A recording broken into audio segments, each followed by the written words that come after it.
Nous sommes 9 actrices et acteurs qui travaillons pour ce projet de manière collective et sans personne à la mise en scène. Pour ce spectacle, nous avons décidé d'apprendre chacun l'intégralité du texte Cyrano de Bergerac de l'auteur Edmond Rostand. Nous faisons cela pour pouvoir chaque soir tirer au sort nos rôles et donc créer par le hasard chaque soir une distribution inédite et donc vous présenter chaque soir un nouveau spectacle. Qui a envie de tirer au sort? Pour Lucas.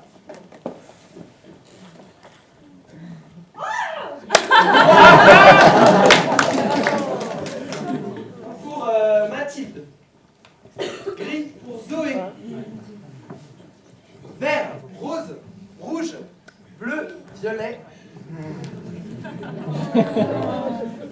Et pour Claire-Marie.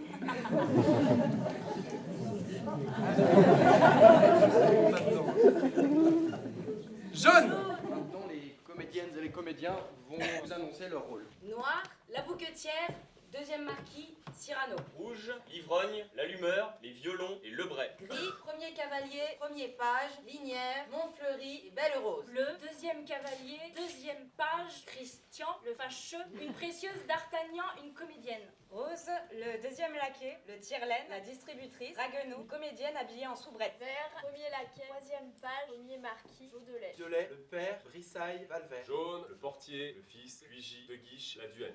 Début du premier acte. Monsieur de Cyrano n'est pas là, je m'étonne. Pourquoi? Montfleury joue. En effet, cet homme va nous jouer ce soir le rôle de Phédon. Qu'importe à Cyrano? Mais vous ignorez donc? Il fit à Montfleury, messieurs, qu'il prit en haine, défense pour un mois de reparaître en scène. Eh bien, Montfleury joue. Il n'y peut rien. Oh, moi je suis venu voir. Quel est ce Cyrano? C'est un garçon versé dans les colichemardes. Noble. Suffisamment. Il est cadet au garde. Mais son ami Lebray peut vous dire. Lebray, vous cherchez Bergerac? Oui, je suis inquiet. N'est-ce pas que cet homme est des moins ordinaires? Ah, c'est le plus exquis des êtres sublunaires. Rumeur. Bretteur. Physicien, musicien. et quel aspect hétéroclite que le sien! Certes.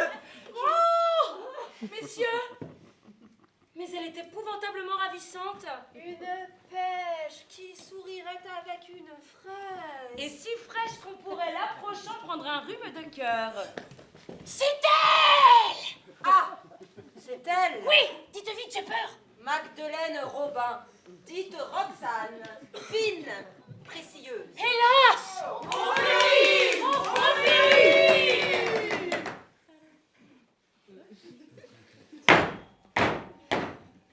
Heureux qui, loin des cours, Dans un lieu solitaire, se prescrit à soi-même, en exil volontaire. et qui, lorsque Zéphyr a soufflé sur les bois, Coquin, ne t'ai-je pas interdit pour un mois? Qu'est-ce? C'est lui?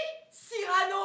Roi des pitres, hors de scène à l'instant! Le comédien Montfleury, quel scandale! Mais il est protégé par le duc de Cornell! Avez-vous un patron? Non! Vous n'avez pas? Non! Quoi? Pas un grand seigneur pour couvrir de son nom? Non, et je dis 2 fois, faut-il donc que je trisse? Non, pas de protecteur. Mais une protectrice, Mais vous allez quitter la ville. c'est selon. Mais le duc de Cornell a le bras long. Moins long que n'est le mien quand je lui mets cette rallonge. Mais vous ne songez pas à prétendre. J'y songe.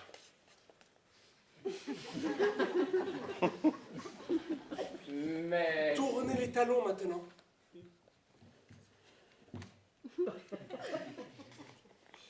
Mais. Tournez. Mais à la fin, il nous ennuie. Il fanfaronne. Personne ne va donc lui répondre? Personne? Attendez, je vais lui lancer un de ses traits. Vous avez un nez. Un nez très grand.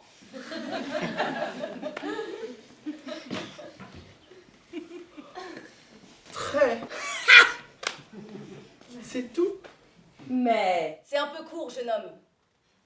On pouvait dire aux dieux bien des choses en somme, en variant le ton. Par exemple, tenez, agressif. Moi, monsieur, si j'avais un tel nez, il faudrait sur le champ que je me l'amputasse. Amical. Mais il doit tremper dans votre tasse. Pour boire, faites-vous fabriquer un nappe descriptif. C'est un roc. C'est un pic. C'est un cap. Que dis-je, c'est un cap. c'est une péninsule. Emphatique. Aucun vent ne peut, mais magistral, t'enrhumer tout entier.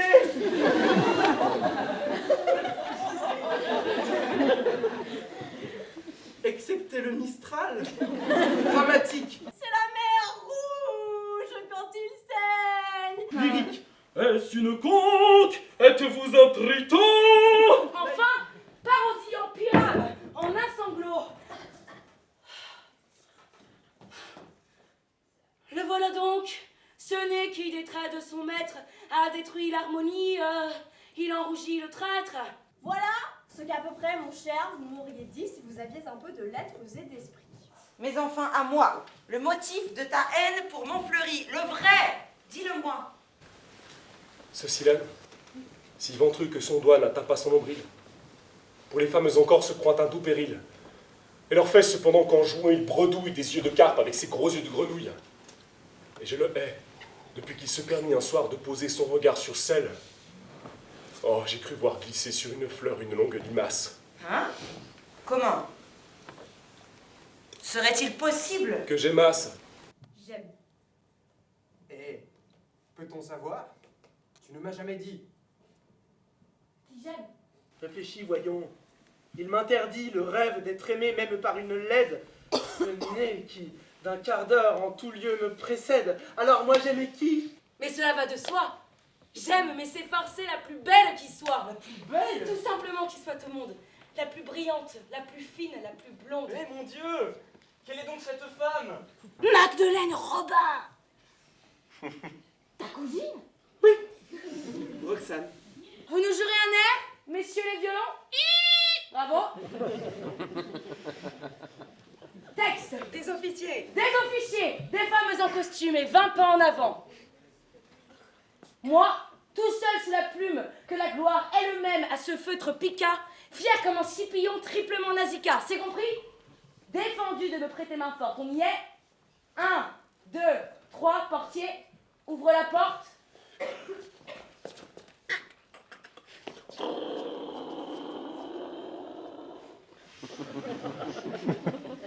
Ah, Paris fuit, nocturne et quasi nébuleux. Le clair de lune coule aux pentes des toits bleus. Un cadre se prépare exquis pour cette scène. Là-bas, sous des vapeurs en écharpe la Seine, comme un mystérieux et magique miroir tremble. Et vous allez voir ce que vous allez voir. À la porte de Nesle! À la porte de Nesle. Ne demandiez-vous pas pourquoi mademoiselle, contre ce seul rimeur cent hommes fut remis? C'est parce qu'on savait qu'il est de mes amis.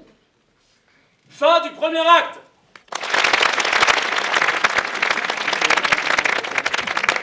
Alors on va tout de suite enchaîner avec le tirage au sort de l'acte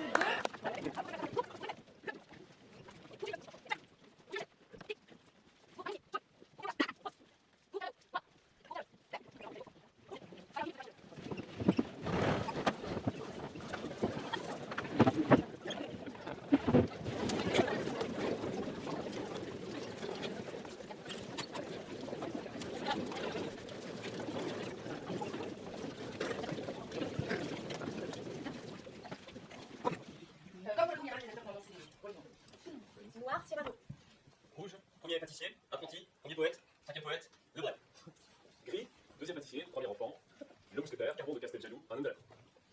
Bleu, troisième pâtissier. Deuxième enfant. Deuxième poète. Deuxième cadet. Un bourgeois. Un petit marquis. Quelqu'un. Christian. Rose, Ragueneau. Vert, le quatrième pâtissier, le troisième poète. Roxane, le troisième cadet. Marie Carrosse, poète pentacoustiche. Violet, Lise, le premier cadet et Brissailles. Jaune, cinquième pâtissier. Cuisinier. Quatrième poète. La Duègne. Quatrième cadet. De Guiche. Deuxième acte. la rôtisserie des poètes. Dans la rôtisserie-pâtisserie de Ragueneau, à l'aube, début du deuxième acte. Fruits en nougat, blanc, point seul, Passons d'aube. sur les cuivres déjà gris sous l'argent de l'aube.